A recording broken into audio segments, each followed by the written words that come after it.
سبيل الدموع سبيل مريح تنهدى يا صاحي كي تستريح وبث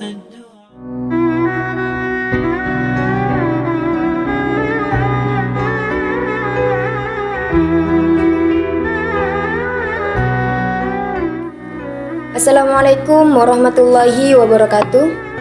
Saya Sumiati Ardila Al-Faruq. Di sini saya sedang bersama Ustaz Saiful Anam. Kami akan membahas perihal Nabi Muhammad SAW. Mengingat sekarang kita sedang merayakan Maulid Nabi Muhammad SAW, kita akan membahas mengenai beliau. Semoga ini akan menjadi tambahan ilmu bagi kita semua. Selamat siang Ustaz. Selamat siang. Kita langsung masuk ke pertanyaan pertama, Ustadz. Iya, silakan. Pertanyaan pertama, kenapa Rasulullah lahir pada hari Senin, Ustadz? Kenapa tidak lahir di hari lainnya? Atau lahir di hari Jumat? Seperti yang kita ketahui bersama, hari Jumat merupakan Afdolul Ayyam atau Sayyidul Ayyam. Kenapa tidak lahir di hari Jumat, Ustadz? Baik, berbicara masalah hari kelahiran Nabi Muhammad SAW,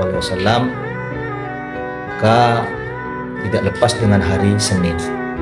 Kenapa kok hari Senin kok bukan hari Jumat? Padahal hari Jumat merupakan Sayyidul Ayyam atau Afdalul Ayyam, paling utamanya hari daripada hari yang lain.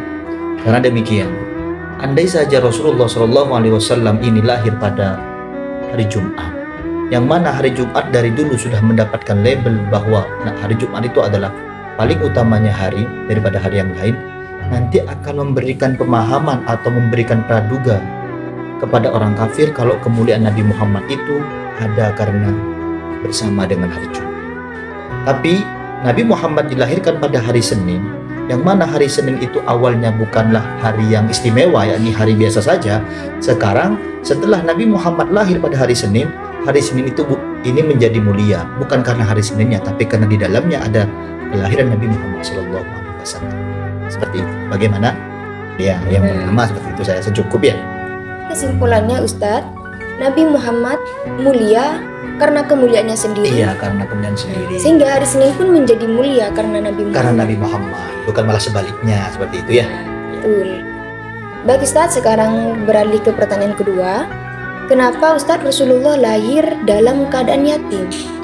Seperti yang kita ketahui bersama, Rasulullah merupakan manusia paling sempurna, tapi kenapa beliau lahir dalam keadaan yatim dan tidak memiliki orang tua yang lengkap, Ustaz? Mohon penjelasannya, Ustaz. Sudah tidak asing lagi bahwa Nabi Muhammad SAW itu lahir dengan keadaan sempurna. Bahkan kesempurnaan beliau itu melebihi makhluk-makhluk yang lain. Namun sekarang kenapa Nabi Muhammad itu lahir dengan keadaan ayahandanya sudah meninggal, yakni ketika Rasulullah dalam kandungan 2 bulan, ternyata ayahandanya Sayyidina Abdullah meninggal, dan setelah Rasulullah umur 6 tahun Sayyidah Aminah ibunda tercintanya meninggal. Kenapa demikian? Karena seperti ini, andai saja Rasulullah SAW hidup dengan keadaan orang tuanya masih ada, nanti Syekh Said Ramadan Al-Buti dalam kitabnya menjelaskan Fiqhus Sirah, di sana beliau menjelaskan, seandainya Nabi Muhammad itu lahir dengan keadaan orang tua yang lengkap, maka akan memberikan pemahaman kepada orang kafir, Nabi Muhammad itu membawa agama itu bukan karena kemampuan Nabi Muhammad, tapi karena didoktrin oleh ayahnya. Makanya ketika Sayyidina Abdullah yang pada saat itu adalah orang yang termasuk pembesar Quraisy, beliau wafat, sehingga tidak ada pemahaman dari orang kafir kalau Nabi Muhammad itu membawa agama Islam itu doktrin dari orang tua, memang bawaan dari Allah Subhanahu wa Ta'ala. Seperti itu. Berarti Ustadz Rasulullah SAW membawa agama Islam atas wahyu Allah Subhanahu wa Ta'ala dan tidak ada doktrinan dari orang tua atau kakek-kakeknya. Ya, memang beliau memang Allah yang mengutus Nabi Muhammad, bukan bantuan orang lain. Berarti itu juga menjadi alasan kenapa Rasulullah lahir dalam keadaannya. Iya, hikmahnya seperti itu. Baik Ustadz, sekarang kita beralih ke pertanyaan ketiga Ustadz. Untuk pertanyaan ketiga, berarti ada 3 pertanyaan ya? Ya, ini yang terakhir Ustadz. Oke, Ya, ini yang terakhir. Oke, silakan. Pertanyaan ketiga ini Ustadz, kenapa Rasulullah itu harus terlahir dari bangsa Arab, lebih-lebih bangsa Quraisy Ustadz? Iya. Kenapa tidak dari kalangan orang Madura seperti Ya, kita. gitu ya. Iya. Oke, saya jawab kenapa Rasulullah Shallallahu Alaihi Wasallam kok lahir dari bangsa Arab, lebih-lebih kaum Quraisy. Ini sebenarnya Allah sudah memberikan sinyal kepada kita bahwasanya bangsa Arab itu lebih utama daripada yang lain.